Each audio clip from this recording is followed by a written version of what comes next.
भिंड में आज किया गया भारतीय जनता पार्टी प्रबुद्धजन संगोष्ठी सम्मेलन का आयोजन। इस सम्मेलन में विशेष तौर पर बाहर से आए हुए मुख्य अतिथियों के माध्यम से मंच साझा किया गया है। विशेष हम आपको अवगत करा दें कि भारतीय जनता पार्टी प्रबुद्धजन संगोष्ठी सम्मेलन में आज केंद्रीय विदेश राज्य मंत्री माननीय श्रीमती मीनाक्षी लेखी विशिष्ट अतिथि मुख्य अतिथि के रूप में उपस्थित हुई। वहीं साथ ही विशिष्ट अतिथि में माननीय श्रीमती संध्या राय सांसद भिंड दतिया मौजूद रही।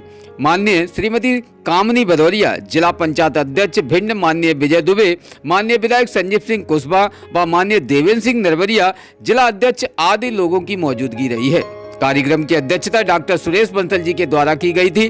कार्यक्रम में मुख्य अतिथि माननीय श्रीमती मीनाक्षी लेखी ने कहा कि अब तक के लिए सबसे खराब सरकार का जो रवैया रहा था वह कांग्रेस का कार्यकाल था, लेकिन जब से भारत में माननीय प्रधानमंत्री नरेंद्र मोदी जी की जो सरकार आई है तब से लेकर अब तक की भारत के अंदर आर्थिक स्थिति में दिन प्रतिदिन बदलाव आया है। आज भारत के नागरिक अपने आप में सरकार के प्रति समर्पित होते दिखाई दे रहे हैं। पक्के मकान, ग्रामीण योजनाओं से लेकर शहरी आवास योजना, कौशल विकास योजना, प्रधानमंत्री जनधन योजना, घरेलू उज्ज्वला योजना, अच्छे कॉलेज, अच्छे स्कूल, युवाओं को लोन संबंधित स्वावलंबी योजना, आयुष्मान योजना, न जाने कितने अन्य भंडार योजनाओं को बनाकर पिछड़े हुए समाज को आगे लाने का काम देश की सरकार ने किया है। माननीय विदेश राज्य मंत्री मीनाक्षी लेखी जी ने प्रबुद्धजनों की राय कार्यक्रम के माध्यम से लिखकर मांगी और ये भी कहा है कि हमें क्या देश हित में कार्य करना चाहिए। यह सुझाव भी हमें विशेष दिए गए हैं, जिसके लिए कार्यक्रम में रखे एक बॉक्स में सभी प्रबुद्धजनों ने अपनी सुझाव प्रतियां भी उस पेटी में डाली। साथ ही माननीय मुख्य अतिथि के द्वारा सभी को शपथ भी दिलाई गई कि आने वाले समय में सभी को एक साथ एकजुट होकर फिर से भारतीय जनता पार्टी की सरकार बनानी है और इसमें सारे गिले शिकवे भुलाकर एक दूसरे के साथ काम करना हमारा उद्देश्य होना चाहिए। अंत में कार्यक्रम में उन्होंने मध्य प्रदेश की सरकार की जमकर प्रशंसा की और कहा कि केंद्र में प्रदेश सरकार की लाडली बहना योजना की जो तारीफ की जा रही है उसके लिए सारा मध्य प्रदेश बधाई का पात्र है और हमें आने वाले समय में प्रदेश में लाडली बहना योजना के साथ साथ लाडली बेटी योजना, लक्ष्मी योजना और भी अन्य योजनाओं को प्रभावशील बनाना है। कार्यक्रम का आभार माननीय सांसद संध्या राय भिंड दतिया ने किया। वहीं प्रबुद्धजनों के द्वारा शॉल श्रीफल से मुख्य अतिथियों का सम्मान भी कराया गया। इस कार्यक्रम में काफी संख्या में लोगों की उपस्थिति मौजूद रही, जिसमें भारतीय जनता पार्टी के कार्यकर्ता, भारतीय जनता पार्टी के प्रबुद्धजन लोगों की उपस्थिति इस कार्यक्रम में गर्मामय बनी रही। साथ ही जिला प्रबुद्धजीवी प्रकोष्ठ से जिला संयोजक प्रोफेसर इकबाल अली, जगदीश शर्मा, हरि बाबू निराला, रामाधार सिंह, संजीव अग्रवाल, विनीत मिश्रा, इमरान अली खान, जिला सोशल मीडिया प्रभारी बुद्धिजीवी प्रकोष्ठ से इस कार्यक्रम में उपस्थिति बरकरार रखे रहे। साथ ही यह विशेष मंचासीन पर मुख्य अतिथियों के माध्यम से जिस प्रकार से उन सभी प्रबुद्ध नागरिकों के बीच में क्या कहा गया है इस विषय पर आज हम आपको जोड़ रहे हैं। भिंड से ब्यूरो रिपोर्ट इमरान अली खान।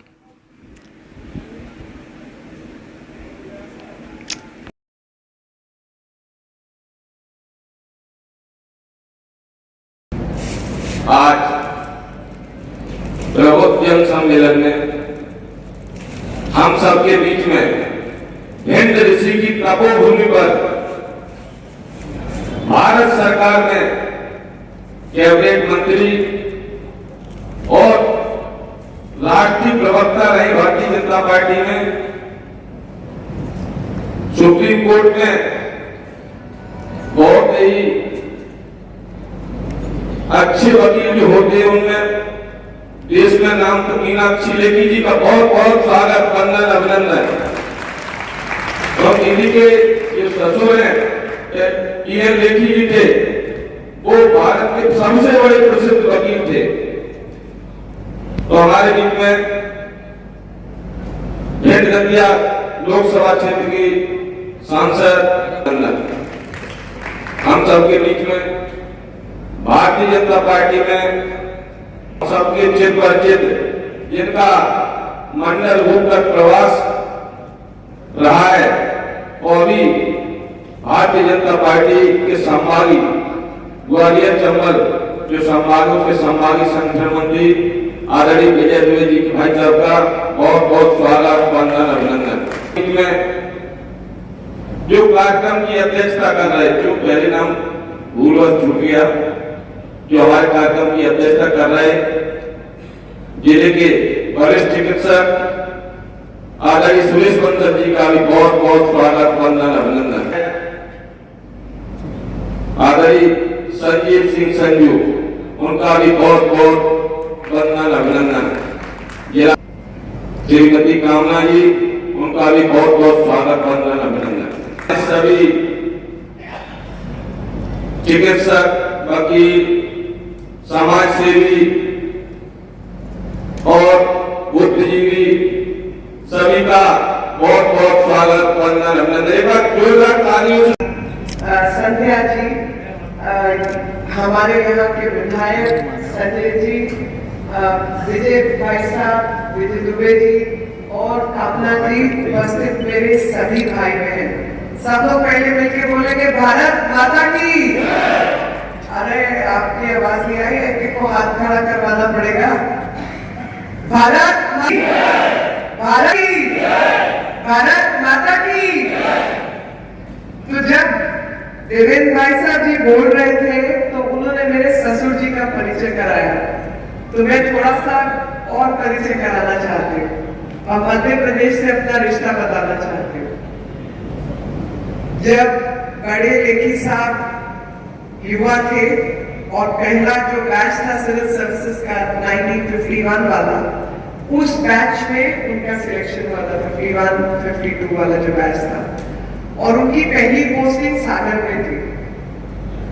और सागर में जो बाद में ओशो बने रजनीश जी, वो घर आया जाया करते थे और ये लोग बैठ के किताबों पर, फिलॉसफी पर, वेदांत पर बहस किया करते थे। वो सागर की शुरुआत है। और बाद में पिताजी ने, मेरे ससुर साहब ने नौकरी से इस्तीफा दिया क्योंकि कांग्रेस की सरकार ने बेईमानी की थी और ईमानदार अफसर को प्रताड़ित करने का काम किया था। और उसके बाद इस्तीफा देने के बाद उन्होंने वो जो जैसे चाणक्य जी ने अपनी डाटा मांगी थी ना और कहा था कि इस कुशासन को मैं समाप्त करूंगा, तो ऐसे ही बड़े लेखी साहब ने कहा कि जिंदगी भर कांग्रेस जैसी बेईमान सरकार का जड़ से उखाड़ने का काम करूंगा।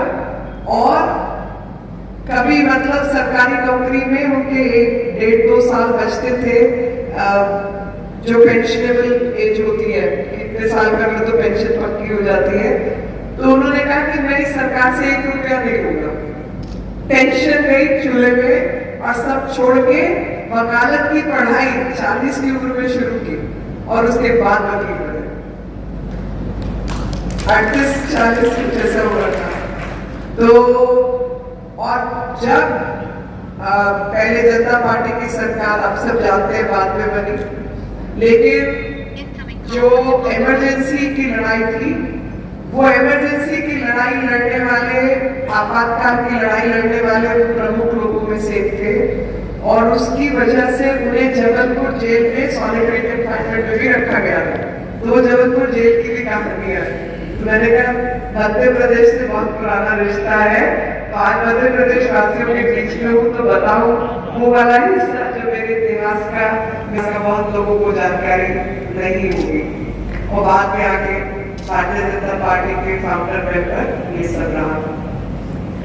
आज आपके साथ मिलने का जो सहयोग मिला है उसके लिए मैं आपके सबके प्रति आभार व्यक्त करती हूँ। और बार बार मेरे मन में ये आ रहा है कि हम सबके परिवार ऐसे परिवार हैं जो कहीं ना कहीं कुशासन की व्यवस्था देख चुके हैं। देखिए या नहीं? देखिए ना। और आप लोगों ने सुशासन की व्यवस्था भी देखी है। आपने ये भी देखा कि 60 साल तक जिनको मौका दिया संवारने का, काज करने, उन्होंने देश के साथ, प्रदेश के साथ सिर्फ धोखा किया और कोई काम नहीं किया। हम लोगों को मौका मिला सिर्फ 9 वर्ष, 9 ही साल से केंद्र में आएगा। और केंद्र सरकार की, आपके पहले प्रदेश में भाजपा रही, लगातार भाजपा ने काम किया। और जब केंद्र सरकार में हम लोग आए जिस रफ्तार से विकास इन 9 वर्षों में हुआ है, पहले की किसी सरकार में नहीं हुआ। आंकड़ा उठा के देखिए, आंकड़ा उठाइए, कोई भी रहा हो पहले, भारतीय जनता पार्टी ने हमेशा सुशासन दिया। भारतीय जनता पार्टी ने हमेशा अच्छे काम किए, जनता के काम किए, लेकिन जो अभी की 9 साल की सरकार रही है, उसने जिस रफ्तार से काम किए, आजाद भारत की किसी सरकार ने आज तक उस रफ्तार से काम नहीं किए। ये मैं नहीं कह रही है, आंकड़े बोल रहे हैं। आंकड़े बता रहे हैं कि पिछले सालों के अंदर 1.5 लाख, मतलब 1.5 गुना जो धरती की गोलाई मोटाई है, उसका 1.5 गुना आप कर ले, और अब तो मेरा ख्याल 1.25 हो गया होगा। इतनी लंबी, इतने किलोमीटर की सड़कें अभी बनी। आप बताओ पहले कब थी? आप सबने इस क्षेत्र में भी देखा होगा कि प्रधानमंत्री ग्रामीण सड़क योजना से लेकर नेशनल हाईवे, ये सब सड़कें अब बनी है या नहीं? पिछले 9 साल में बनी या नहीं? बनी है ना? आप मुझे बताओ, 50-55 करोड़ लोगों को पूरे भारतवर्ष में कब आयुष्मान भारत योजना जैसी योजना के तहत 5 लाख रुपए तक की इंश्योरेंस मिलती थी कि कोई घर परिवार में बीमार हो जाए, 5 साल तक के लिए उसको 1 साल में 5 लाख रुपए तक की इंश्योरेंस बीमा योजना मिलेगी, कहीं जाके इलाज करवाना। आप बताओ, भारतवर्ष में नहीं, दुनिया में कहीं ये व्यवस्था नहीं है जी। इतना बड़ा आंकड़ा दुनिया में किसी के पास नहीं है। पूरे देश भर में 3.5 करोड़ से ऊपर लोगों को प्रधानमंत्री आवास योजना के तहत घर के मकान बनाने का काम मिला, और आपके प्रदेश ने तो बहुत अच्छा काम करके दिया। तकरीबन 2.5 लाख लोगों को ऐसे मकान मिले। ये प्रदेश की बात मैं इसलिए करूंगी कि प्राइमरी हेल्थ सेंटर्स, जो हेल्थ सेंटर्स दिल्ली में तो बंद करवा दिए लोगों ने, लेकिन यहाँ पर प्राइमरी हेल्थ सेंटर्स के अंदर कितने हजार करोड़ रुपया लगा के प्राइमरी हेल्थ सेंटर्स की घोषणा हुई है।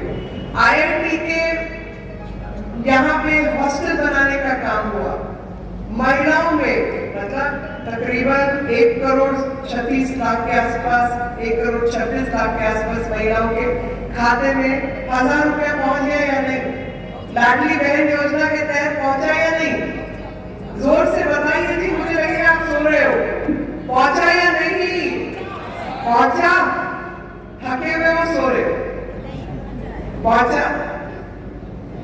आप मुझे बताओ, 2014 में जब हमारी सरकार आई, तो मैं तो दिल्ली में पैदा हुई, वहीं पली बड़ी। मैं आपको अपना एक्सपीरियंस बता रही हूं कि घर के अंदर गैस कनेक्शन खत्म हो जाता था तो मां सड़क पे बाहर आते जाते को, पड़ोसियों को बोलती थी, कोई गैस वाला आए तो बताना, मेरा सिलेंडर खत्म हो गया, ब्लैक में खरीदनी है, क्योंकि महीना पूरा नहीं हुआ, 1 हफ्ता पहले खत्म हो गया। कोई तीज त्योहार आ गया, रक्षाबंधन, दिवाली, होली, तो रिश्तेदार आ गए, 1 हफ्ता पहले गैस खत्म हो गई, और वो गैस का कनेक्शन आपको लेने के लिए ब्लैक में पैसे देकर आपको गैस मिलती थी। मिट्टी का तेल ब्लैक में मिलता था। राशन की दुकानों में चोरी चकारी होती थी। ये सब अव्यवस्था को समाप्त किया गया या नहीं? किया ना। और गैस का तो मैं ये बता रही हूं, जब 2014 में हमारी सरकार आई तो उस समय तक पूरे देश भर में केवल 12 करोड़ के आसपास गैस कनेक्शन थे, और ज्यादातर कनेक्शन, अधिकतर कनेक्शन शहरी क्षेत्रों में थे। ग्रामीण या देहात के इलाकों में कोई गैस कनेक्शन नहीं था। मैं नहीं कह रही, आंकड़ा कह रहा है। और ये बदलाव लाने का काम अभी की नरेंद्र मोदी जी की सरकार ने पूरा किया, और उसकी वजह से आप देखिए कि 10-11 करोड़ घरों के अंदर गैस कनेक्शन देहाती क्षेत्र में पहुंच गया। अच्छा, आज क्योंकि ये प्रबुद्ध जन सम्मेलन है, लेकिन फिर भी मैं पूछना चाहूंगी, आप जानते हैं कि इस देश में कितने बैंक के खाते थे 2014 तक? 12 करोड़ से कम। और कुछ आप जैसे लोगों के परिवार भी होंगे, मेरे जैसे लोगों के परिवार भी होंगे कि एक एक परिवार में 3-3, 4-4 खाते थे। 2014 में भी तो ये देश 120 करोड़ लोगों का देश था या नहीं? 120 करोड़ के देश में 11 करोड़ बैंक खाते। क्या ही व्यवस्था होगी जी?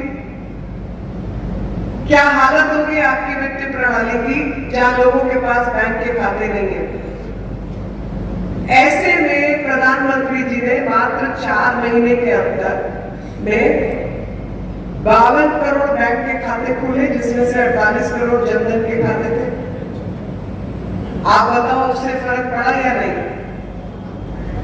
Startup India, stand up India, मुद्रा योजना, रेडी पटरी वालों को लोन, आपके यहाँ तो बहुत अच्छे तरीके से इन सब पे काम हुआ है।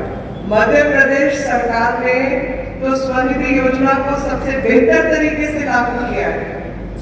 स्वच्छ भारत योजना को आपके यहाँ सबसे अच्छी तरीके से लागू किया है। उज्ज्वला गैस योजना को आपने बहुत अच्छे से लागू किया है। आयुष्मान भारत योजना को आपने अच्छे से लागू किया है।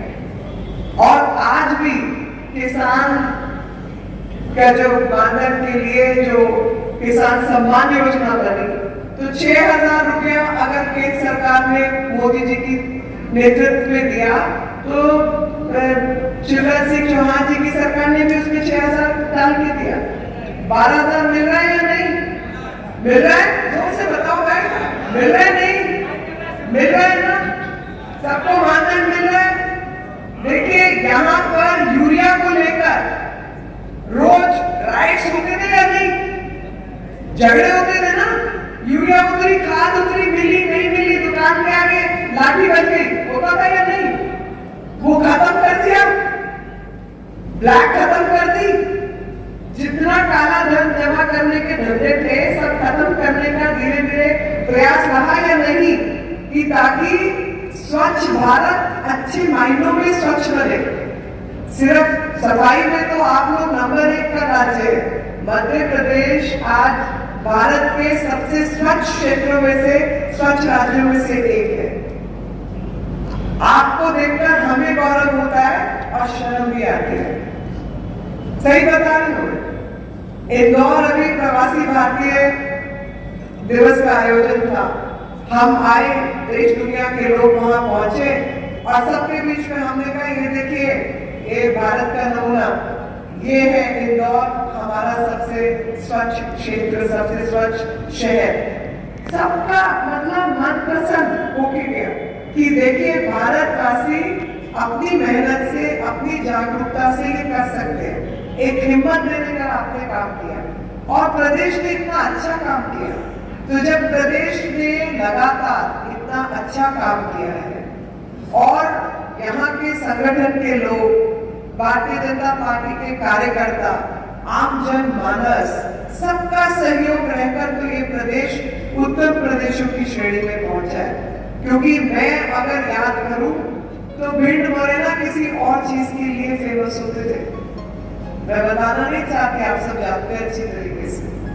आप सब जानते हैं उत्तर प्रदेश के साथ आपका बॉर्डर लगता है और उस बॉर्डर से क्या क्या चलता था मुझे मालूम है, तो आपको मेरे से ज्यादा मालूम है। लेकिन उन सब अव्यवस्थाओं को समाप्त करके मध्य प्रदेश के लोगों ने मिलकर शासन व्यवस्था को बदला और उस शासन व्यवस्था को बदलने के बाद लगातार सुशासन की कड़ी का यहाँ पर सबको लाभ मिला। और आज जब हम इस मुकाम पे खड़े हैं कि देश आगे बढ़ रहा है, चंद्रयान अपने चंद्रमा पर पहुंच रहा है, भारत मिसाइलें बना रहा है, भारत की बेटियां और बेटे एशियन गेम्स के अंदर मेडल जीत के आ रहे हैं, भिंड मुरैना के युवा सेनानी भारत की सेनाओं में भर्ती होकर भारत की रक्षा कर रहे हैं, इंजीनियरिंग कॉलेज खुल रहे हैं, IIM बन रहे हैं, शिक्षा नीति में परिवर्तन हो रहा है, विज्ञान तकनीक में परिवर्तन हो रहा है, मोटे अनाज के ऊपर काम हो रहा है, नर्सिंग कॉलेजेस, मेडिकल कॉलेजेस में काम हो रहा है, एम्स का शिलान्यास हो गया। ऐसे समय पर हमें कंटिन्यू करना है या अपनी स्पीड में स्पीड ब्रेकर डालना है? रफ्तार को तेज रखना है या स्पीड ब्रेकर निकालना है? जोर से बताइए भाई साहब। रफ्तार को तेज रखना है, तेज रखना है। क्या भाई आप नहीं बोल रहे? खड़ा कर रहा हूं आपको। तेज रखना है, तेज रखना है, तेज रखना है। अगर तेज रखना है तो इसी सरकार को दोबारा भाजपा की सरकार को जिताकर भेजना होगा। और छोटी मोटी चीजें मनमुटाव समाप्त करके संगठन को एक होकर काम करना होगा। भारतीय जनता पार्टी की सरकार प्रदेश में रहेगी और भारतीय जनता पार्टी की सरकार केंद्र में रहेगी, तो चाहे वो सांस्कृतिक कार्य हो, चाहे भारत की सभ्यता संस्कृति का विषय हो और या फिर भारत के ज्ञान विज्ञान का विषय हो, हम सब जगह मिलकर अच्छे से एक होकर काम करेंगे। और आज सिर्फ प्रदेश के विकास में नहीं बल्कि देश के विकास में एक बहुत बड़ा योगदान मध्य प्रदेश का है।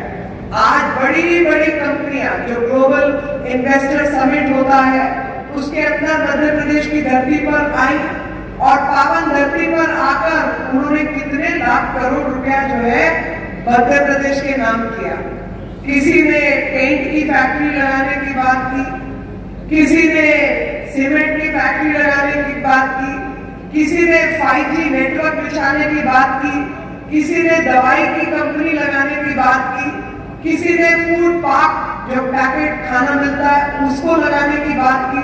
तो लगातार मध्य प्रदेश एक विकास यात्रा में विकास पर्व हर रोज मना रहा है और उस विकास पर्व का जो श्रेय है वो दो जगह से मैं देखती हूँ। पहला श्रेय कि सरकार सही योजनाएं लेकर जमीन पर आई। दूसरा श्रेय जो कि बहुत महत्वपूर्ण है कि क्षेत्रवासी मध्य प्रदेश वासी खुद ही बहुत शील व्यवहार के व्यक्ति हैं और शीलवान होने के नाते उनके कार्यशैली जो है बेहतर है। कौशल के क्षेत्र में उनके पास बहुत सारा हुनर है कि लोग यहाँ पैसा लगाते हैं तो उनको पता है कि यहाँ पर ईमानदारी से काम करने वाले लोगों की कमी नहीं है। यहाँ पर जो पैसा हम लगाएंगे उसकी बदले में लोग अच्छे से काम करेंगे, क्षेत्र का विकास करेंगे, परिवार का ध्यान रखेंगे, प्रदेश को टैक्स भरेंगे और देश की यात्रा में आगे लेकर बढ़ेंगे। इसी कारण से जब लोग यहाँ आते हैं तो अपना पैसा लगाने में खुशी महसूस करते हैं क्योंकि उनको पता है कि उनकी गाड़ी कमाई यहाँ पर सुरक्षित है। प्रधानमंत्री जी ने अभी घोषणा की, इससे पहले भी आए थे, 50,000 करोड़ से ऊपर की जो व्यवस्थाएं हैं प्रदेश में, मल्टी मॉडल ट्रांसपोर्ट सिस्टम हो, IIT का हॉस्टल बने, बच्चों की पढ़ाई लिखाई के लिए अन्य काम हो, IIM का काम हो, बसों के ऊपर काम हो, सड़कों के ऊपर काम हो, 50-60 हजार करोड़ रुपए का सारा प्रोजेक्ट लॉन्च कर दिए गए। क्लस्टर में बसें चले, व्यवस्थाएं बेहतर हो, ट्रांसपोर्ट सिस्टम पे अधिक काम हो। तो जब ये सब व्यवस्थाएं आपके क्षेत्र में आ रही है क्योंकि लोगों का भरोसा है, लोगों का भरोसा यहाँ की जनता में भी है और लोगों का भरोसा यहाँ की सरकार में भी है क्योंकि पिछले इतने लंबे समय काल से जो लगातार काम इस प्रदेश में हुए और खास तौर पे पिछले 9 साल में केंद्र सरकार की योजनाओं को जिस प्रकार से जमीन पर उतारा गया वो पूरी दुनिया के सामने। आज 1.5 लाख से ऊपर, तकरीबन 2 लाख से थोड़ा कम प्रति व्यक्ति आय है इस प्रदेश की, उसको बढ़ाने का काम चल रहा है और जैसे जैसे वो आय का व्यवस्था बेहतर होगी प्रदेश आगे बढ़ेगा और देश भी आगे बढ़ेगा। देश की 3 प्रमुख राज्यों में से एक राज्य मध्य प्रदेश हो सकता है कि मतलब जैसे भारत की अर्थव्यवस्था फ्रेजाइल 5 में थी। आप सब जानते हैं आज पाकिस्तान का क्या हाल है, जानते हैं ना जी? कोई ऐसा व्यक्ति जो नहीं जानता? सबको पता है पाकिस्तान का क्या हाल है। जो पाकिस्तान का हाल है समझो वो एक जमाने में भारत का भी था और कोई बहुत पुरानी बात नहीं है, 2013-14 की मैं बात कर रही हूं। अब गई, कब गई? टूट गई, अर्थव्यवस्था समाप्त हो गई, ये करेंगे क्या, ऐसा हो गया वैसा हो गया, ये हालत थी जी हमारी। जो चरमराई हुई अर्थव्यवस्थाएं हैं पूरे विश्व की 5, उसमें से एक नाम भारत भी था। आप सोचो 2014 में हमें ऐसी अर्थव्यवस्था मिली, 9 साल में मेहनत कर कर्मठता से व्यवस्थाओं को सुधार कर लोगों को साथ लेकर आज भारत टॉप 5 अर्थव्यवस्थाओं में से एक है। गर्व होता है या नहीं? होता है ना? जब गर्व होता है तो ये भी फायदा है कि आने वाले 2-4 साल के अंदर भारत की अर्थव्यवस्था 5 से हटकर नंबर 3 पर पहुंचेगी। ये भी फायदा है।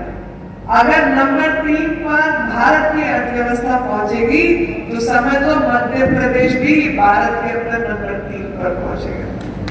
वो भी होना चाहिए, क्योंकि मध्य प्रदेश भारत को चलाने वाले एक प्रमुख इंजन का काम करेगा और उसका श्रेय किसी और का नहीं बल्कि इस प्रदेश की जनता और इस प्रदेश की जनता के द्वारा चुनी हुई सरकार को जाता है। आप लोगों ने सरकार चुनी, आप लोगों की समझदारी की वजह से इस प्रदेश का विकास हुआ और अब पथ भ्रष्ट नहीं होना, उसी पथ पर चलना है और उसी पथ पर चलकर अपनी सरकार को जिस पर भरोसा है, जिस पर विश्वास है, वापस जिता के लाएंगे ताकि जो रास्ता, जो लक्ष्य मध्य प्रदेश ने अपने लिए चुना है उसको हम पूरा निभा पाए और प्रदेश को, देश को आगे लेकर चले। चाहे यहाँ की महिलाओं के सशक्तिकरण की बात हो, चाहे बेटियों के प्रति एक आस उम्मीद हो, चाहे युवाओं के प्रति काम से लेकर खेलकूद की व्यवस्थाएं ठीक करने का विषय हो, चाहे हमारे बड़े भाई बहन उनकी देखरेख, उनके स्वास्थ्य की चिंता हो, प्रदेश की धरती माता की चिंता हो या सभ्यता संस्कृति की चिंता हो, भारतीय जनता पार्टी की सरकार को दोबारा चुन कर लाना। और चलते चलते मैं आपको ये भी बताना चाहती हूँ कि संस्कृति विभाग ने बहुत सारे केवल यहाँ आयोजन नहीं किए, G20 में कई आयोजन यहाँ पर हुए और जिसमें से कल्चर वर्किंग ग्रुप का एक आयोजन खजुराहो में हमने किया था और उससे पूरी दुनिया पूछती है मध्य प्रदेश में ऐसा हुआ, खजुराहो में इतने सुंदर मंदिर थे, इतनी सुंदर कलाकृतियां थी। और अभी कल आने वाला कल 5 अक्टूबर को प्रधानमंत्री जी रानी दुर्गाबाई जी के नाम पर उनके जो 500 वर्ष पूरे होंगे, उनके शताब्दी वर्ष के, उनके नाम पर पूरा आयोजन और काम करने जा रहे हैं और कल शिलान्यास भी करने जा रहे हैं। तो हमारे प्रदेश की जो बेटियां थी, रानी दुर्गावती जैसी, झांसी की रानी जैसी, उन सब बेटियों को याद करते हुए समर्पण के भाव से अपनी महिला शक्ति को भी आह्वान करते हुए कि हम सबके अंदर भी रानी दुर्गावती जी का अंश है, हम सबके अंदर भी झांसी वाली रानी का अंश है, जो देश के प्रति, समाज के प्रति समर्पण का भाव से उन्होंने काम किया, अपनी जान की बाजी लगा दी। तो क्या हम सब लोग उन्हीं के नाम पर अपने जीवन को अपनी धरती माता, मध्य प्रदेश और भारत माता के प्रति समर्पण के भाव से काम कर सकते हैं या नहीं? कर सकते हैं या नहीं? मुझे सुनाई कम देता है। कर सकते हैं या नहीं? कर सकते हैं। समर्पण का भाव पूरा है देश के प्रति, वायदा वाला, हाथ ऊपर करके। अच्छा, जिसका हाथ ऊपर नहीं है वो घुसपैठिया तो नहीं है? हाँ, देख कर लो, सबका हाथ ऊपर है। अपने पड़ोसी को देखो भाई, पहचान लो। भारत माता की, भारत माता की, भारत माता की जय हिंद, जय भारत। अपने समापन की ओर जा रहा है, जिसमें हमने देश के ख्यातिनाम बुद्धिजीवी उनको सामने सुना। आज इस कार्यक्रम के अंतिम चरण में आभार के लिए हम अपनी लोकप्रिय सांसद माननीय संध्या जी राय को आमंत्रित करते हैं, तो इस कार्यक्रम में आगंतुकों का आभार व्यक्त करें और अपनी बात। प्रबुद्ध जन के हमारे जिले के कार्यक्रम में हमारे बीच में मुख्य अतिथि के रूप में हमारे भिंड जिले में पधारी हमारी केंद्रीय मंत्री, और उनका बहुत सारा नाता हमारे मध्य प्रदेश से भी ऐसा उन्होंने सामान्य देवेंद्र मरिया जी, हमारे भिंड जिले के विधायक सामान्य संजीव कुशवाहा जी, हमारी जिला पंचायत के अध्यक्ष सामान्य बहन कामना सिंह जी, और हमारे संभागीय संगठन मंत्री सामान्य पैसा विजय दुबे जी। कार्यक्रम के लिए आभार के लिए मुझे यहाँ बोला गया है, क्योंकि आज दीदी हमारे बीच में पहली बार आई है, तो सबसे पहले मैं शब्दों से आप सब तालियों के द्वारा जरा एक बार दीदी का पुनः एक बार स्वागत करिए, और आभार भी दीदी का बहुत बहुत दीदी का आभार। और एक बात छूट गई थी तो मैं पूरी कर देती हूँ इसमें। देखिए, अभी विशेष सत्र माननीय प्रधानमंत्री जी ने बुलाया, और जो काम 60 साल में विपक्ष की सरकार नहीं कर पाई वो हमारे यशस्वी माननीय प्रधानमंत्री जी ने करके दिखाया। विशेष सत्र सिर्फ बहनों के लिए बुलाया, बहनों के लिए 33% आरक्षण दिया। वैसे तो हमारी भारतीय जनता पार्टी की सरकार में चाहे मध्य प्रदेश हो चाहे देश की हमारी सरकार प्रधानमंत्री जी के नेतृत्व में काम कर रही है, उनके द्वारा वो आज हमारे देश में 11 मंत्री हैं, जिनमें हमारी सामान्य दीदी मीनाक्षी लेखी जी एक हमारे बीच में है, और हमारी 10 मंत्री बहनें भी। ये पहली बार हुआ है देश में कि महिला 11 मंत्री चुनकर पहुंची। 42 हमारी सांसद है, जिनमें से 11 हमारी केंद्रीय मंत्री बहने हैं। तो एक बड़ा सौभाग्य हम बहनों को मिला है भारतीय जनता पार्टी में। हमारे प्रदेश में भी हमारी बहनें विधायक है, और सबसे बड़ी बात हमारे भारतीय जनता पार्टी के संगठन ने, देखिए जब बड़ौदा में बैठक हुई थी राष्ट्रीय कार्यकारिणी की, उसी में हमारी बहनों के लिए, मां शक्ति के लिए 33% आरक्षण संगठन में देने का आह्वान किया, जिसके कारण आज हमारी बहनें पार्टी में भी सुसंगठन की भूमिका निभा रही है, चाहे वो अध्यक्ष हो, उपाध्यक्ष हो, चाहे विभिन्न दायित्वों का निर्वहन कर रही हो।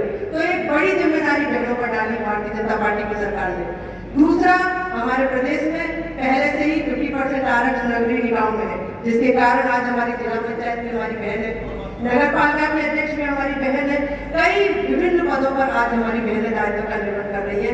तो कुल मिलाकर पुनः हम माननीय प्रधानमंत्री जी को, माननीय मुख्यमंत्री जी को हृदय से धन्यवाद है।